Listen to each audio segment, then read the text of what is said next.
every year we celebrate Independence Day on 15th August.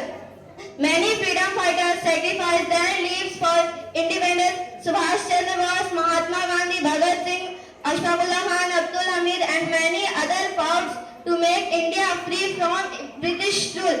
On this occasion, they will all remember sacrifice and thank them. We should proud to be a part of an independent nation. So today on special day, let's